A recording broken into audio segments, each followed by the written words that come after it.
క్రీస్తునందున్న పరిశుద్ధులందరికీ ప్రభు అయిన క్రీస్తునామంలో శుభాభివందనాలు. ఈ ఉదయకాల సమయంలో దేవుని ప్రేమ ఆధ్యాత్మిక కార్యక్రమానికి స్వాగతం.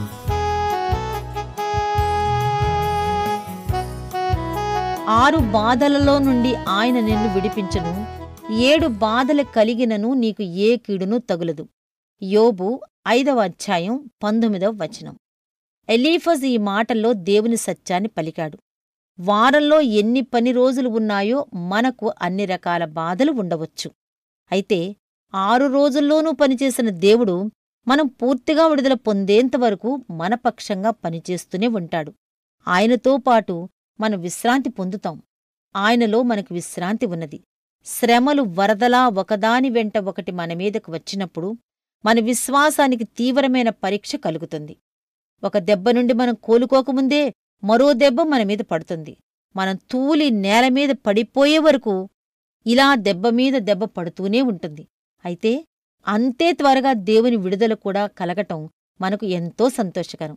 శ్రమలనే సమ్మెట దెబ్బలు పడుతుంటే అందులో నుండి క్రొత్త పాటలు మ్రోగుతూ ఉంటాయి.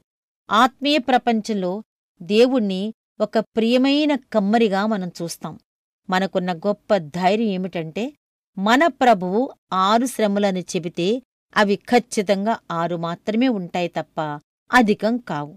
వారంలో మనకు సెలవు అనేదే లేకపోతే 7 బాధలు కలుగుతాయి.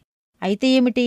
7 బాధలు కలిగినను నీకు ఏ కీడునూ తగులదు అని వాక్యంలో వాగ్దానం ఉంది మనకు. బాధలనే సింహాల మనమీద గర్జించినా అవి ఆమడ దూరంలోనే ఆపుచేయబడతాయి. మనల్ని ముట్టేందుకు దేవుడు వాటికి అనుమతివ్వడు. వాటి వేడి ఊపిరి మనలను చికాకు పెట్టవచ్చుగాని వాటి చిటికిన వ్రేలు కూడా మనల్ని తాకదు. మనం నడుము బిగించుకుని ఉన్నాం.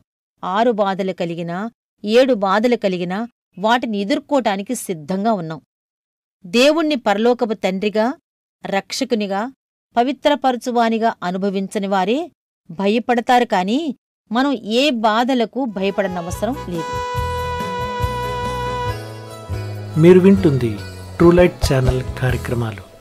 కార్యక్రమం నచ్చితే లైక్ చేయండి, షేర్ చేయండి, సబ్స్క్రైబ్ చేయడం మర్చిపోకండి.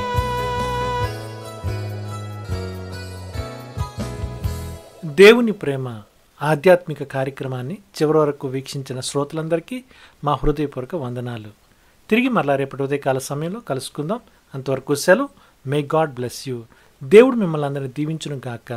ఆమెన్.